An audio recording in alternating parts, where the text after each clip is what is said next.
Welcome to Cleve, Loveland, and the Lone Ranger Radio Show with Cleve, Loveland, and Bruce Woodburn, the Lone Ranger. And here's a show, Cleve, where we talk about how to buy real estate, how to sell real estate, how to save money. And I'm going to tell you something about Cleve Loveland.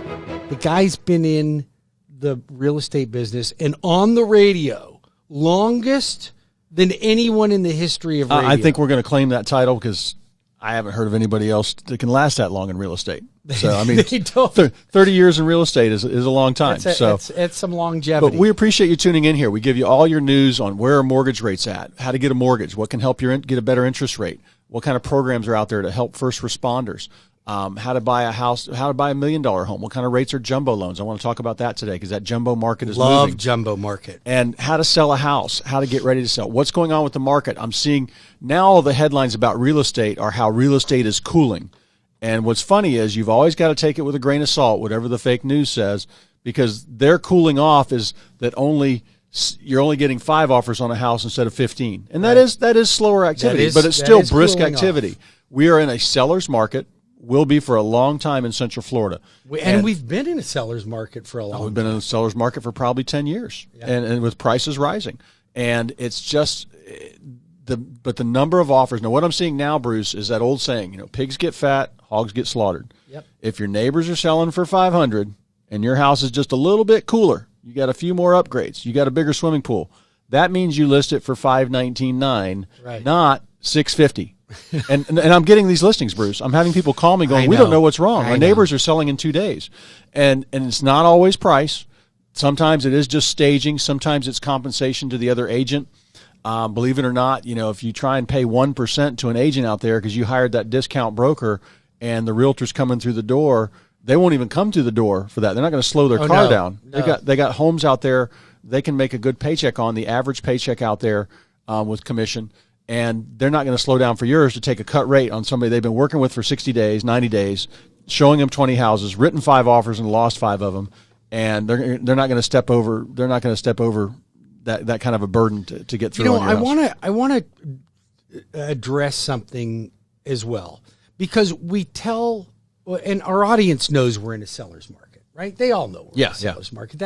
That's not really news to them. Everybody knows that sellers are in control, which means really ultimately all that means is there's a shortage of inventory. Yep. When there's an abundance of inventory, then buyers are in control. Yep. Right? So, and the fact that is a seller's market, in my opinion, is not a disadvantage for a buyer, because it sounds almost like, well, it's a seller's market, sellers are in control. Well, that's correct. They are.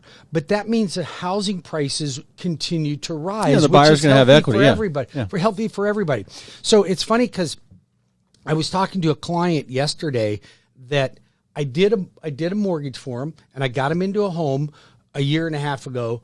His credit wasn't that great. Mm-hmm. So he paid a little higher rate than what was prevailing at the time. Yep. We did an FHA loan, and he had mortgage insurance. Now, I remember the conversation we had about the mortgage insurance and that, I'd really like to get a conventional, but he just didn't qualify for a conventional loan.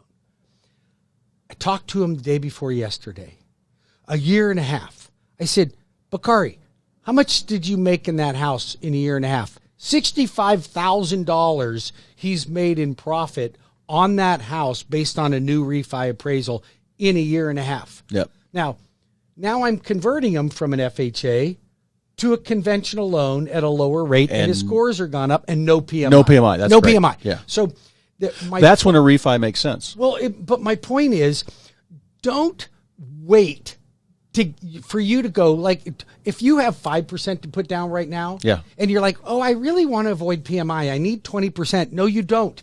Get in the doggone market now. You'll make the money. You will, yeah. You'll make the money. Otherwise, if he would have waited, he'd have paid $65,000 more for the house. Are rates still around 3%? Depending on where you're at? Okay. Yeah. Interest rates are still unbelievable. So PMI makes it like whatever your rate is, add 1/8 of a point. If you're paying, somewhere around barely there. even. The higher your credit score is, the lower the PMI. Good. Like I just priced one out on a 210 purchase price for a client just before we came in. 210 purchase price. Guy's got an 800 credit score. PMI with only 5% down was $45. Oh God, It was $45. Well, that's good because it used to be a percentage of the loan, so that's good. They got a credit base now. It's always been a factor of the loan amount depending on the loan to value, but it also takes into consideration. I didn't know it took into account the credit.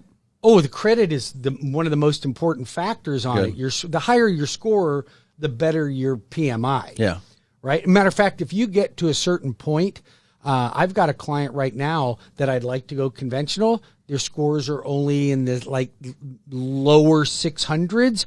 I can get them approved for the mortgage. I can't get PMI. Yeah, yeah. So when you can't get PMI, then you're forced to go over to FHA because they guarantee the PMI. Realtors, this is why it's important to have your buyers call Bruce, and because this is the difference between that and clicking on a button on the screen to get a quickie mortgage.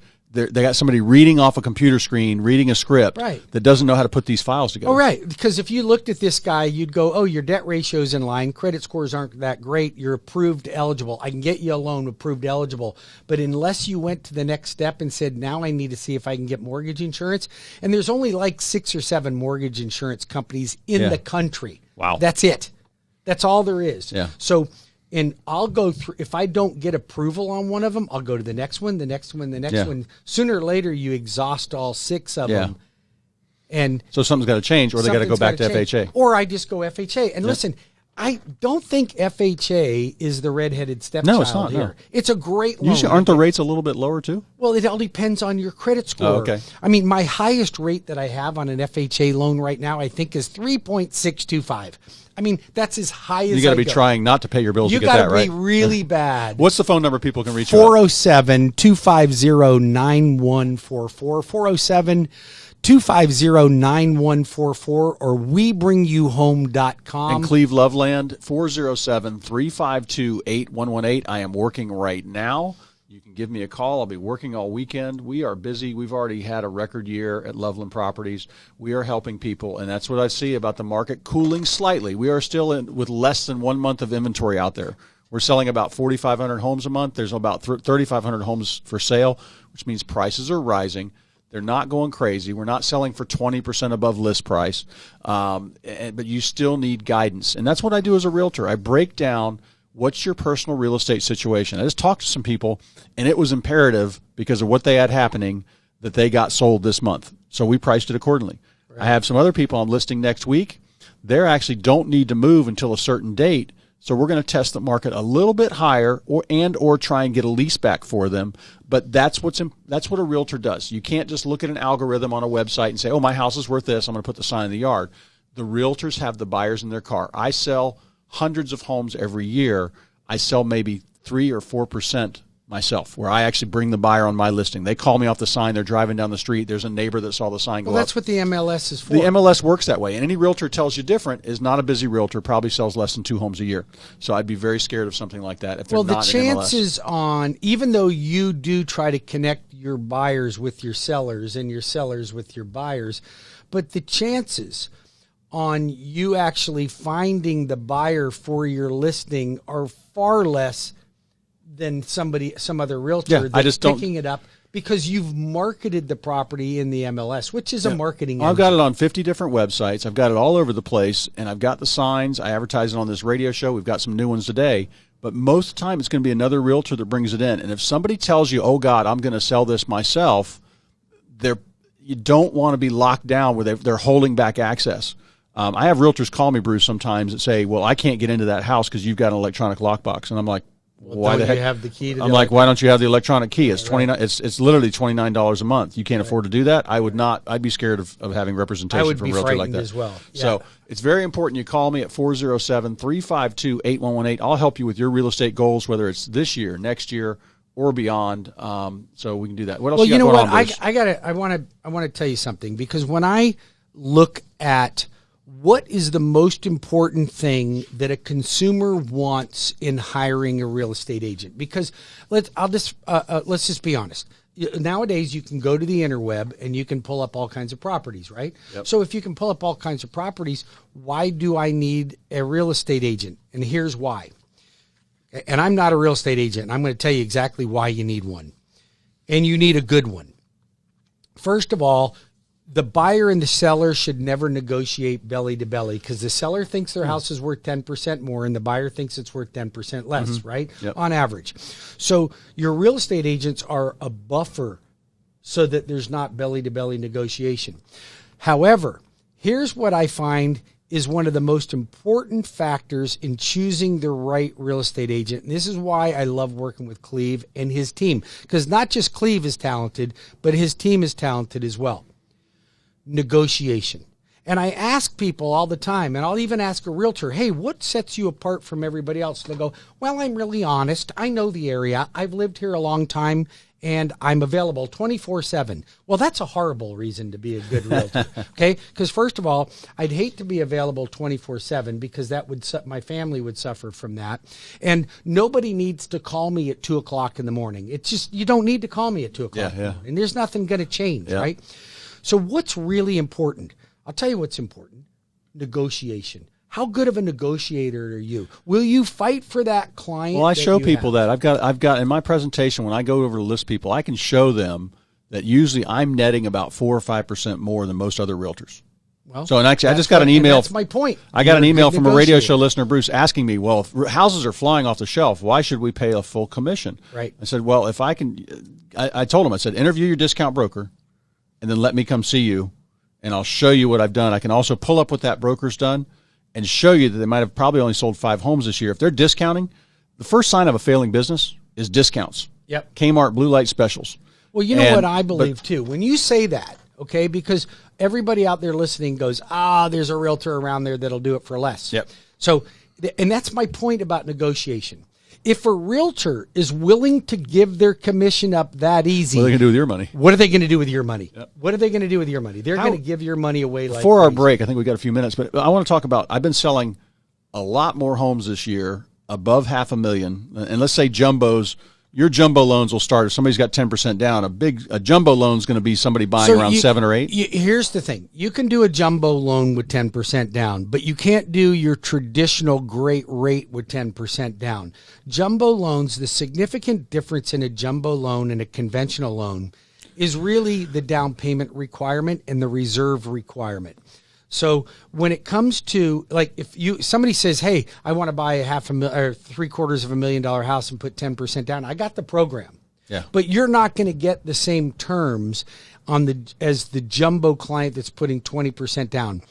That's the difference between conventional, because my rates on a conventional loan are not any different with 5%, 10%, or 20%. They don't matter. Jumbo, a lot more risk. Jumbo matters because jumbo investors want 20% down. When you put less than 20%, you're getting into alternative type products. And when you say alternative, it really means generally higher rate. Yeah. It means a higher rate. Yeah. Your risk is higher. And you have to remember, since those loans are not sold like Fannie Mae and Ginnie Mae loans, meaning HUD loans and conventional loans, they're not sold in the market like that, then the investors, which, like me, we have our own jumbo products, can create our own guidelines for that.